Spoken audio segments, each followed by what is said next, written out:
Are you ready to go shopping for your new hiking gear but you're not sure what you need? You're in the right place. In today's video, we're going to do a layout and a walkthrough of a new hiker's basic pack load. Stand by. Hey Hiking Nation, welcome back to the channel. So a couple of admin notes before we get into the content. Hiking gear is an intensely personal topic. Opinions will range far and wide about the best gear. But what's most important is what is best gear for you. So with that in mind, I'll try to focus on what should go into a basic hiking load rather than what kind or brand and how much, because I think those latter two areas are really prone to more subjectivity and opinion. As we discuss what should go into a basic load, I'll talk about certain key characteristics of each piece of equipment that you should look for as you put your pack together. And then finally, and most importantly, we'll talk about each piece of equipment in terms of performance and weight, which are arguably the two most important aspects of any piece of hiking gear. So let's get right into it. Any discussion of hiking gear should necessarily start with the big three. The big three are your pack itself, your sleep system, and your tent system. They're called the big three because they're widely considered the most important components of your kit, and they're typically the most expensive. Let's go ahead and get started with the pack. For demonstration purposes today, we're going to be using a Gregory Paragon. This is not an endorsement of Gregory, and I'm not reviewing the pack necessarily, but I think we'll find that it has many of the characteristics and features that are common in the industry, so it's a good pack. And when you're considering a pack, there are two primary considerations. The first is going to be capacity. And capacity in hiking equipment is expressed in terms of liters of cargo carrying capacity. And just for context, this is a 58, Gregory Paragon 58, and this pack has been more than adequate for the basic load that we're going to talk about today. I've used this pack in many different conditions ranging from 20 degrees up to 90 degrees, rain and shine. And again, it's accommodated everything that I've needed for multi-day hikes and a wide variety of weather conditions. And your second consideration is size. Size is crucial. You really have to dial in a size that's right to your body style in order to maximize comfort during long days on the trail. If the pack's too big or too small, it's probably going to create friction points, will fatigue you faster. So you certainly can shop online. Most major manufacturers like Gregory or Osprey or others are going to have sizing charts, and they can kind of get you in the general ballpark of a size for your torso. But there's really no replacement for getting into a retailer and trying on a pack, see how it feels, walking around with it a little bit, and getting some professional help. And once you kind of get in the general ballpark with the pack size, you're going to want to have points of adjustability. So when you get out there on the trail, you're going to find that, again, there's certain friction points that, and with some fine-tuning adjustments on the pack, you can alleviate some of those issues. So let's go through what we're talking about in terms of adjustability. So this pack is sized medium-large, and then within the medium-large size setting, we've got a torso adjustability here, and so I can release this Velcro and either extend or retract the framing to dial in a perfect size for my particular torso. And then of course you want to have fully adjustable shoulder straps, and then this is your chest strap. You want this thing to be adjustable. It slides up and down so that you can get it dialed in for your body size. Looking further down the pack, you're going to have some more adjustability here with the hip belt. You can see these little tick marks. Again, there's some Velcro retaining in here. You can release that Velcro, and these will either extend or retract to really dial in your waist size. So with those maximum points of adjustability, as you use the pack, you break it in, you get used to it, you can really fine-tune the fitment. So once you've dealt with capacity and size, there's from there a laundry list of additional characteristics or pack considerations that you'll want to look out for. And we'll just kind of go through those from top to bottom in no particular order. And the first is this top pocket. And the main use case for your top pocket is because you put things in here that you want easily accessible at a moment's notice, just because it's easy to get in and out of this top pocket. And what I keep in here is my water filtration kit, my Sawyer squeeze and my CNOC bottle. Fit in here easily. They don't have to go in the main pack where they're going to drip water into my clothes and other things in there. Separate and easily accessible right here in this top pocket. Moving on down the pack from the top pocket. Now, of all the additional characteristics, to me, this is the most important. I think this is a must-have. And that's your big, stretchy pocket here on the front. Here is where most people will keep their tent. You see the tent fits in there very well. This allows you to keep your tent out of your pack, away from your dry clothing and your other materials that you don't want to get wet. Now, on either side, you'll see some additional stretchy pockets. These are generally for water. You can use them for other things, but these are nice because they really fit a Smart bottle very well. Nalgene bottles fit in there as well. But an added feature that you're going to want to see on these pockets, if you have them, is it accessible from here so that you can reach back, pull this bottle out, get yourself a drink, and then stick it back in, all without taking your pack off. If you don't want to use those for water, you can easily put your camp shoes or other items in there that might be wet and nasty and you just don't want to have inside your pack. Another key feature that you're going to want to look for is accessibility. And of course you have accessibility from the top of the pack, but a lot of packs these days will also have other ways to access the pack. This particular pack has a full-length side zipper that runs the length of the pack, so you can easily get things in and out from any part of the pack, top or bottom, without digging all the way through the top. And then finally, in terms of accessibility, you're going to want to have accessibility on the bottom of the pack, typically for your sleep system. In this particular pack, there's a divider built in here so that you have a handy little area for your sleeping bag. But this is indispensable because when you get to camp, you're going to want to get your sleeping bag out. Or typically when you're breaking down camp, your sleeping thing is the very last thing to go in your pack, so you can get it in there without disturbing everything else that's already loaded from the top down.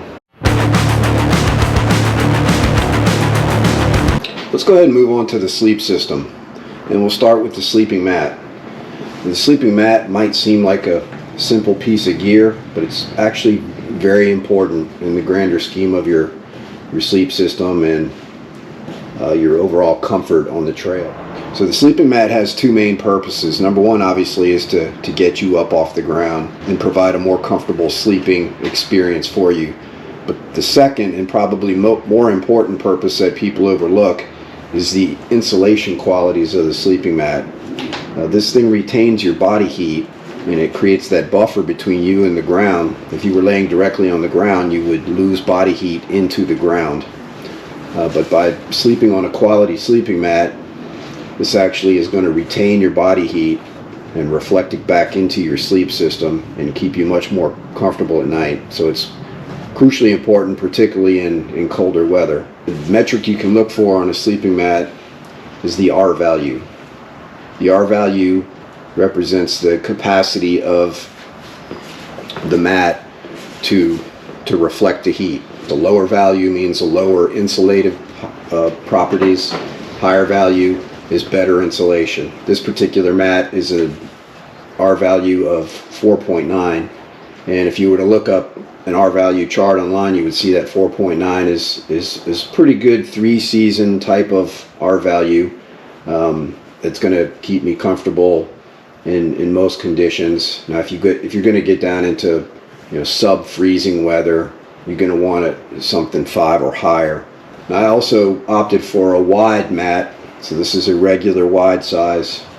The standard mat will actually be a little bit narrower than this, but I tend to thrash around a lot at night and when I'm sleeping, and so I opted for the wider mat. Again, a little bit heavier, so there's a weight penalty, but when it comes to sleep, I'm willing to accept some compromises in weight. And in terms of inflating these, there's 3 ways you can inflate a mat. Number 1 is blow into it the old-fashioned way, but you probably give yourself a headache, especially after a long day of hiking. The last thing you want to do is spend 30 minutes blowing up a sleeping mat. So most quality mats will come with this bag that you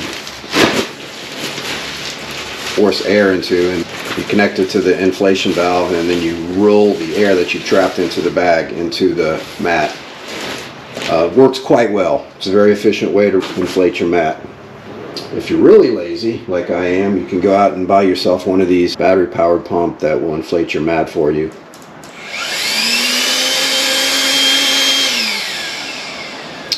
This particular model also has some built-in lights, so it can be used around the campsite or in your tent. Let's move on and talk about the second component of your sleep system, and that's your actual bedding. You have basically 2 options when it comes to hiking bedding. You've got your traditional sleeping bag, and then you've got over here a hiking quilt setup. When it comes to the performance of these sleep systems, just understand that the manufacturer is going to assign a temperature rating, and that way you'll know the lower limits at which you can use a particular sleep system. There are options to help enhance your sleep system. For example, my Nemo bag here is rated at 30 degrees. Now, I have been camping in conditions colder than 30 degrees with this bag, so I bought a sleeping bag liner. And essentially this goes inside the bag, and you sleep inside of this. It provides another layer of insulation, and it can add 10 or 15 degrees of additional protection below the 30 rating. So turning first to the sleeping bag, there's basically 2 types. First is the Mummy sleeping bag. The Mummy sleeping bag is a narrow sleeping bag. It starts wide and then it tapers off quickly towards the end down at the foot box. So if you're a generally still sleeper and don't move around much at night, a Mummy bag might be just fine for you. But if you're the kind of sleeper who rolls around or likes to shift from your back to your side or even your stomach, you might want to try a spoon sleeping bag, such as my Nemo Disco here. Now, in addition to that temperature rating that I discussed, there are some other features that manufacturers offer on sleeping bags that you may consider. First is the ability to vent. The Nemo has venting strips here, so if I'm using this bag in warmer weather, I can open these zippers, and that enhances ventilation. Also have a very handy cell pocket here for your cell phone. And finally, a great feature to have is this integrated pillowcase. With this, you can take your blow-up camp pillow, put it inside the pillowcase, and it keeps it secure so that it doesn't move around on you while you're trying to sleep at night. So let's talk about your second option for bedding, and that's the quilt. Quilts are all the rage in hiking circles right now, and I think for good reason. At first glance, you might say, well, it looks a lot like a sleeping bag. When you go ahead and look underneath, you can see where the difference is. It doesn't go all the way around, and you don't actually crawl inside of it like you do a sleeping bag. It's really more like a quilt, like you would have on your bed at home. And so you might ask yourself, well, what's keeping me warm underneath if I don't actually get inside of it like a sleeping bag?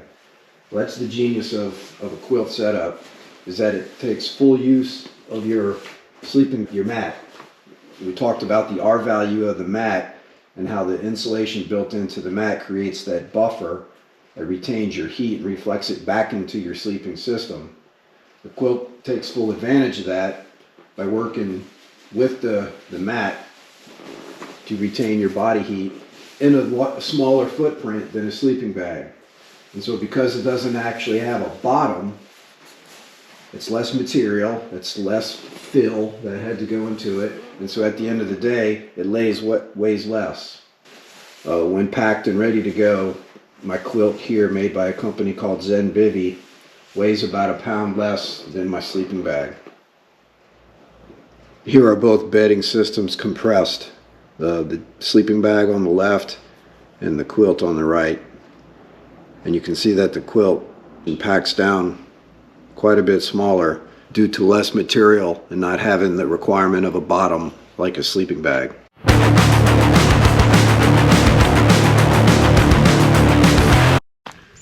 Let's go ahead and finish up the discussion of the big three by talking about your shelter. And I had to go ahead and get back outside because the weather is absolutely beautiful today. Although it is late spring in northern Alabama, so I'm picking my way slowly through these leaves. It's becoming rattlesnake season. You've got two main reasons for shelter.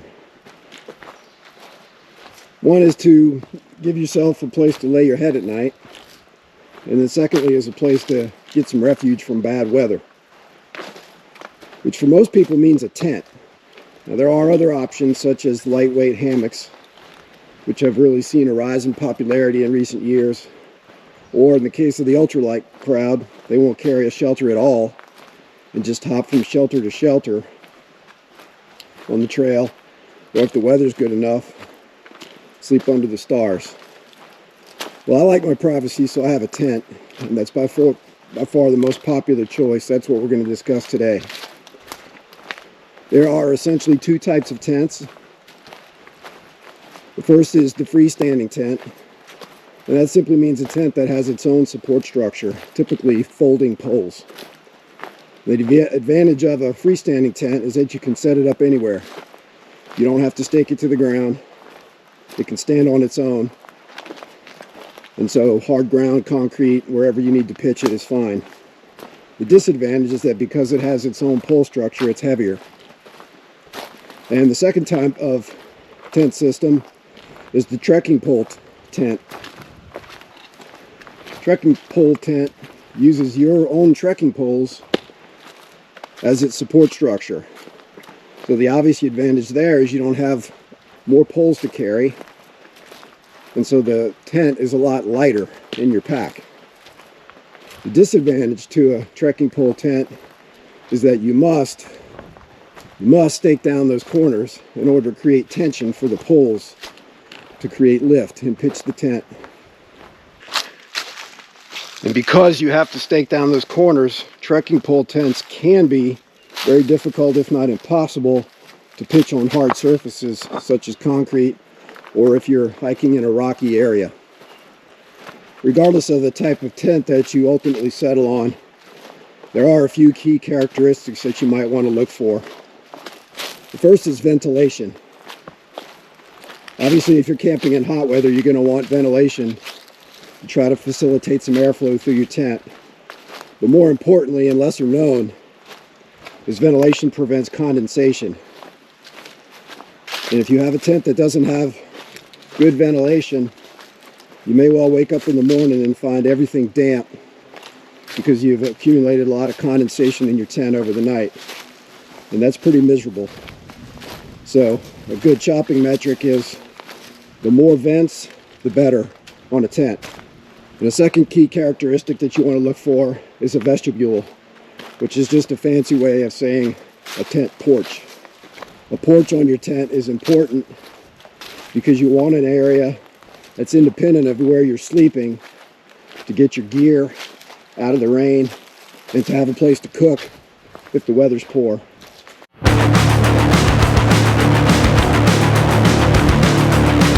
Let's move on from the big three items to the rest of the items that you'll need to round out your kit for your basic load. And we'll start with your cook system.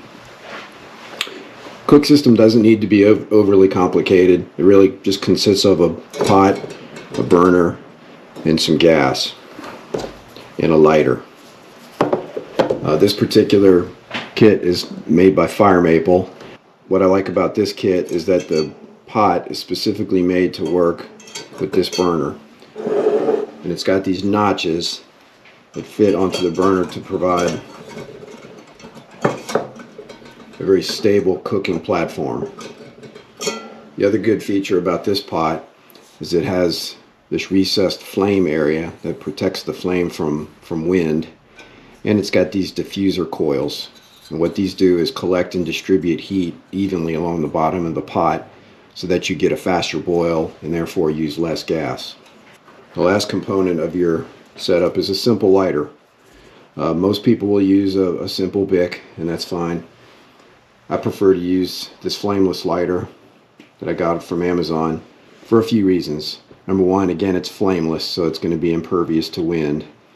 But it's got this extendable mast so that I can get it up to the flame without my fingers going with it and getting burned when the burner actually ignites.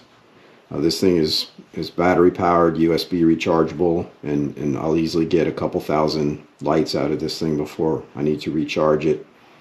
And finally, when you're ready to travel, you want your kit to be nestable. So the gas goes in your pot, your burner retracts, room for the lighter, everything goes in, you're ready to toss it in your bag and take off.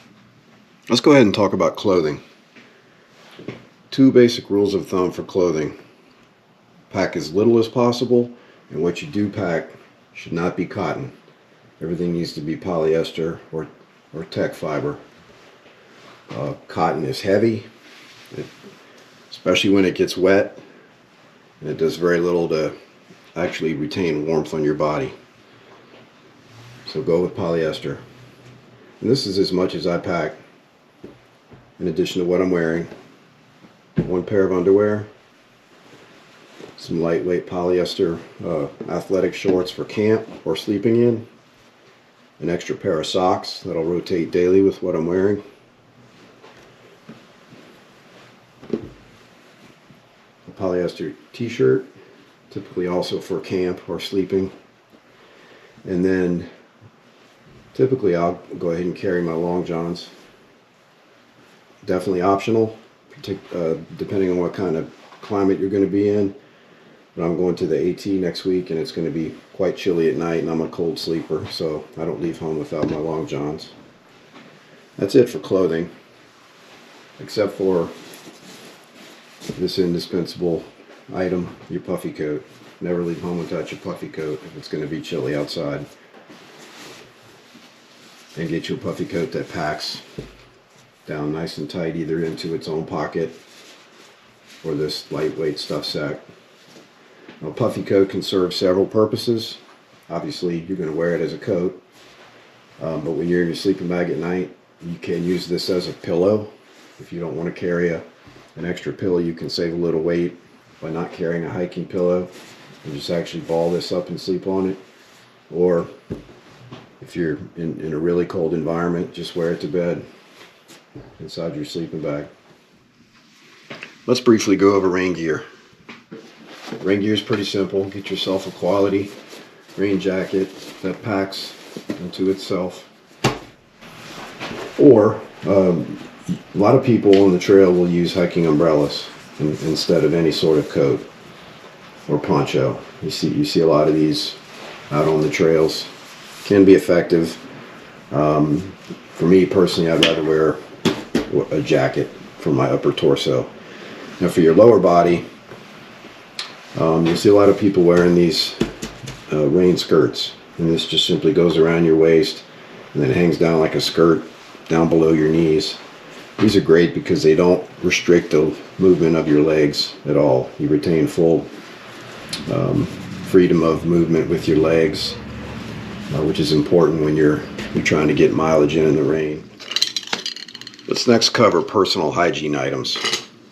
Now the bottom line is when you're hiking, you're going to stink, and there's really not a whole lot you can do about it, so just embrace it. So don't bring soaps, don't bring deodorants, you just don't need it out there. It's added weight.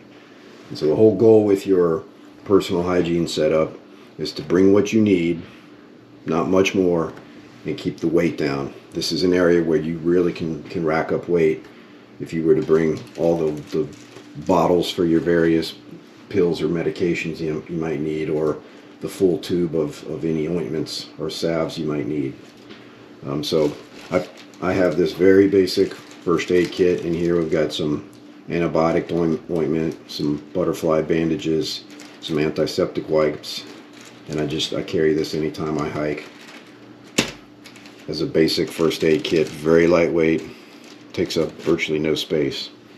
And you'll notice that for pills that I need, I've downloaded them to these little plastic baggies, which you can buy in bulk for next to nothing from Amazon. This keeps your weight down. Pain pills, Tylenol PM, whatever it is you might need, go ahead and download it into these little Ziploc baggies. For brushing my teeth, I have this super lightweight travel toothbrush, and I use toothpaste tablets.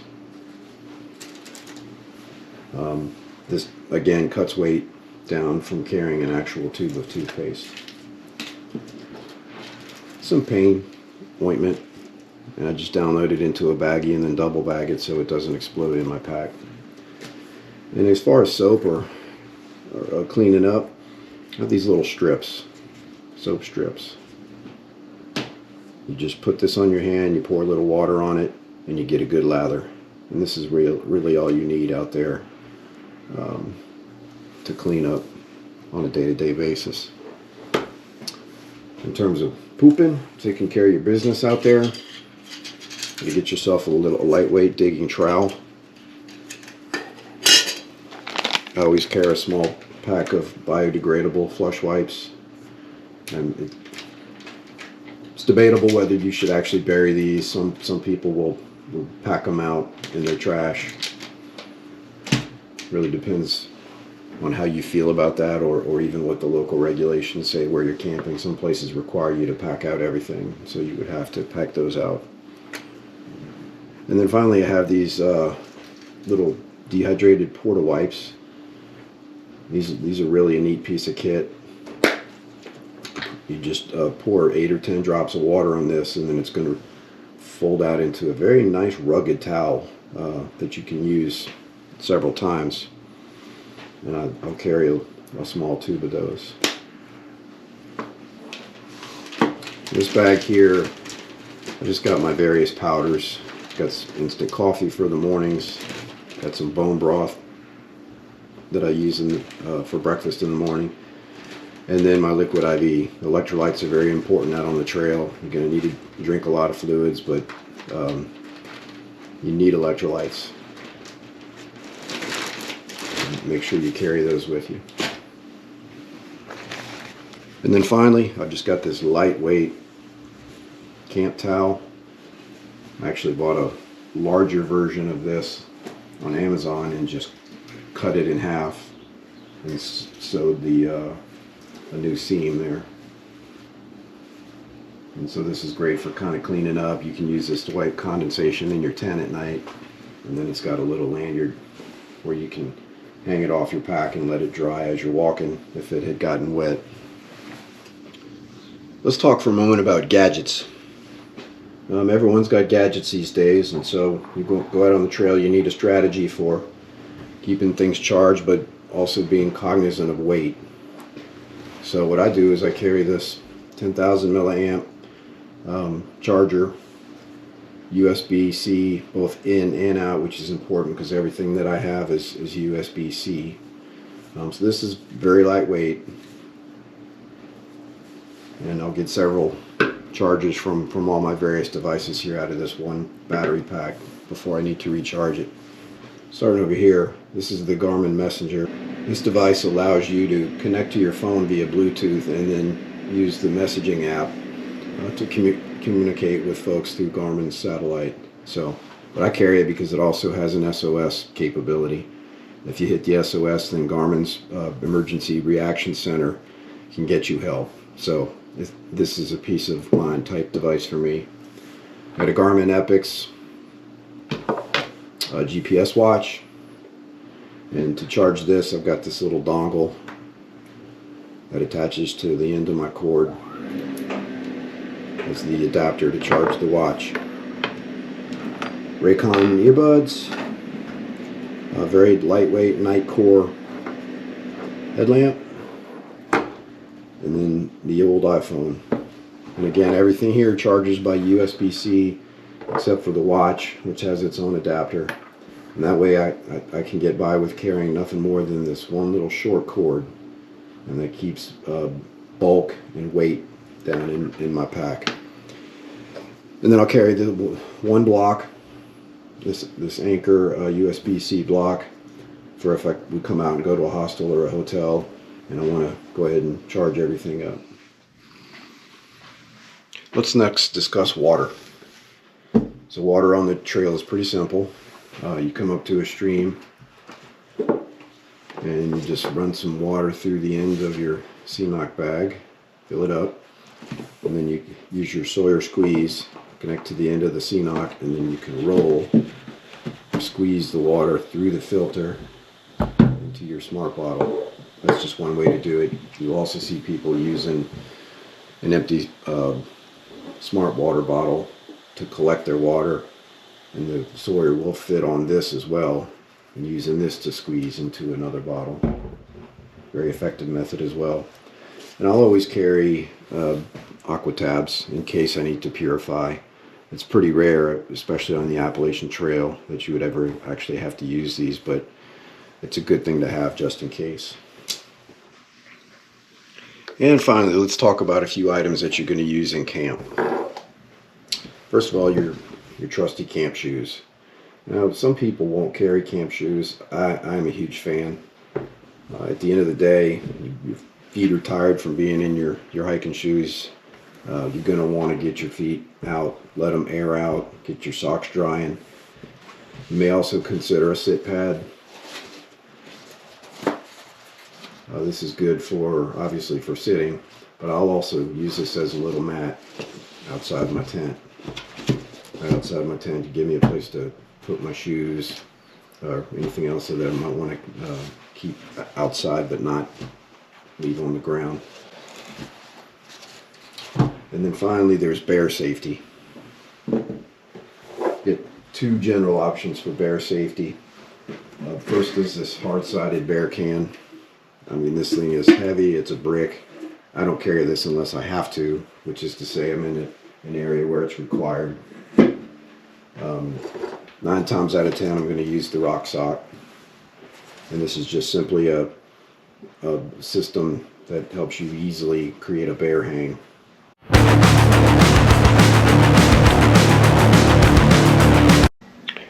Alright hikers, this is the final layout. Let's review the items one last time, then we're going to pack everything up and get us a weight, see where we stand with our base weight. Start in the back, packable puffy coat, a watch cap, camp shoes, my quilt system. Notice that I haven't compressed it because you should never store your down products compressed. Always leave them in these mesh bags until you're ready to hit the trail. Sleeping mat, long johns, extra pair of socks, underwear, t-shirt, shorts, my digging trowel and baby wipes, water filtration, personal hygiene including coffee, bone broth, and electrolytes, camp towel, rain jacket, rain skirt, headlamp, portable charger, Garmin Messenger, charging block, my Rock Sock for bear hangs, camp pillow, cooking pot, trekking pole tent, stakes, and the sit pad. So let's load it all up and get a weight. And finally, hiking fans, let's wrap things up today with a quick discussion of weight. The basic load that we talked about in this video tipped the scales at 19.5 pounds. This is called a base weight because I didn't weigh any consumable items like water, food, or fuel. Once you add those consumable items in, then you'll have your total pack weight, which is called your carry weight. Depending on which chart you consult, 19.5 pounds can be considered either lightweight, or other charts will characterize it more as traditional backpacking weight. But the charts aren't what's important. What's important is whether the weight is right for you. So you may find through trial and error that you need to tinker with your base weight. Shave some ounces using some of the tips we've talked about in today's video, and get to a weight that feels good for you. So that's going to do it for this video. I hope you found this information helpful. If you have, please hit the like button and subscribe, and we'll see you next time.